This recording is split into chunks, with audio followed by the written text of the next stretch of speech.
Et ce sont tous ces documents-là, élaborés, validés à votre niveau, vous qui faites le plaidoyer, qui constituent ce qu'on appelle les évidences de plaidoyer.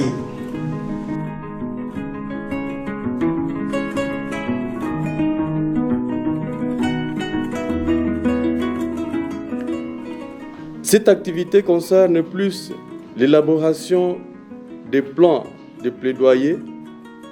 Cependant, pour y parvenir, le renforcement des capacités des parties prenantes s'impose comme préalable pour un bon déroulement du processus d'élaboration de ces plans, mais également pour les meilleures mises en œuvre.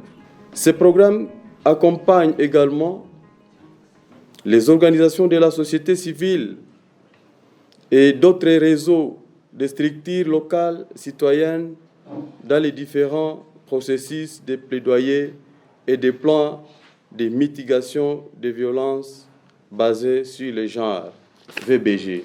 En dépit des efforts fournis par nombreux intervenants humanitaires, le gouvernement de la République démocratique du Congo et la communauté internationale pour la promotion du genre, les défis demeurent énormes par rapport à la minorisation des normes sociales, lesquelles grandissent les déséquilibres dans les rôles que jouent les hommes et les femmes en RDC en général et dans la province du Nord Kivu en particulier.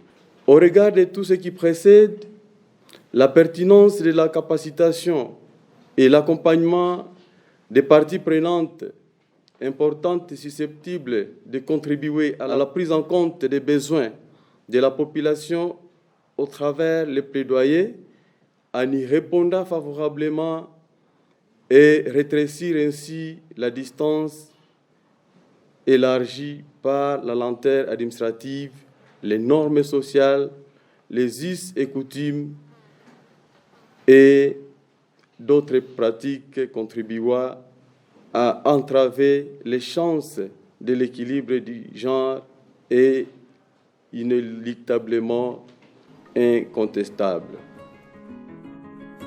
À la deuxième année de ce programme, cela donne espoir que pour les 4 années, nous allons beaucoup courir en termes d'action relative au plaidoyer basé sur les évidences. Et élaborer un plan de plaidoyer, ça fait partie des évidences de plaidoyer.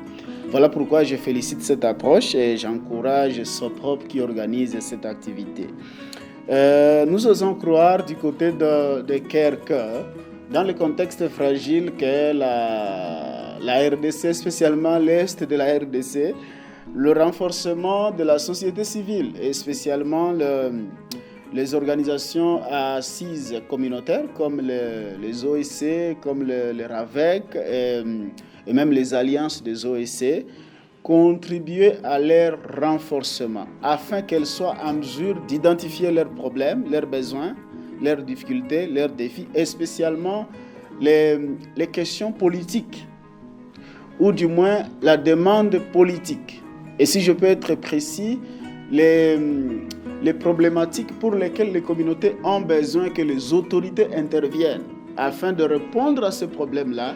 Si les organisations de la société civile parviennent à faire cela, elles auront joué leur rôle traditionnel, celui de chien de garde, dans le but de préserver la gouvernance inclusive, participative, mais aussi cette gouvernance qui est tournée vers la prise en compte des opinions, des desiderata des communautés, des populations que nous sommes.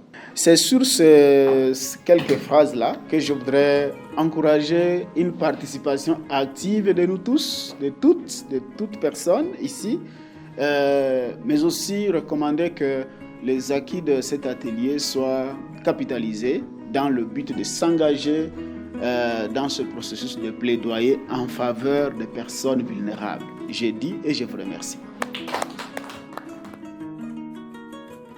J'aimerais vous dire que nous faisons partie du comité de pilotage du programme GEWEP et en ce titre, nous avons effectué une mission de suivi des activités des AVEC dans les territoires de Massissi, bientôt ailleurs, Et les résultats obtenus étaient satisfaisants, d'autant plus qu'il y a du changement, d'abord sur le plan mental.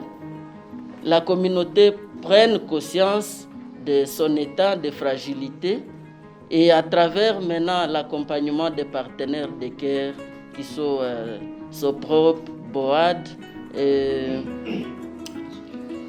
Réseau Germe, il y a des avancées et il y a des résultats palpables. Et je ne veux pas terminer mon allocution sans remercier SOPROP pour ses efforts. Et SOPROP, c'est notre partenaire, personnellement comme coordonnateur de la résolution 1325. SOPROP nous a toujours appuyés à travers l'appui de CARE et nous pensons que les activités qui restent, et vous serez toujours derrière nous pour nous accompagner.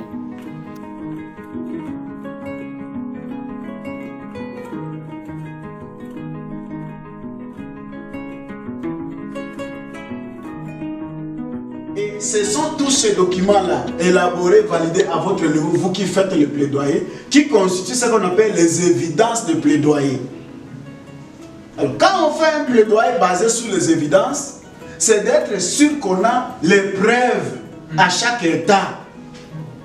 C'est pas ce que beaucoup d'organisations font dire, bon, nous avons été à la commune, nous avons dit à l'autorité communale de réduire le prix de mariage en faveur des hommes engagés. Bon, c'est un bon résultat. Vous l'avez fait. Vous avez obtenu que le bourgmestre réduise, par exemple, le coût par rapport au coût qui est prévu dans la nomenclature des taxes de la commune, approuvé dans la décision budgétaire. Mais si vous n'avez pas documenté le processus, ça va être difficile de vous approprier les changements que vous avez induits.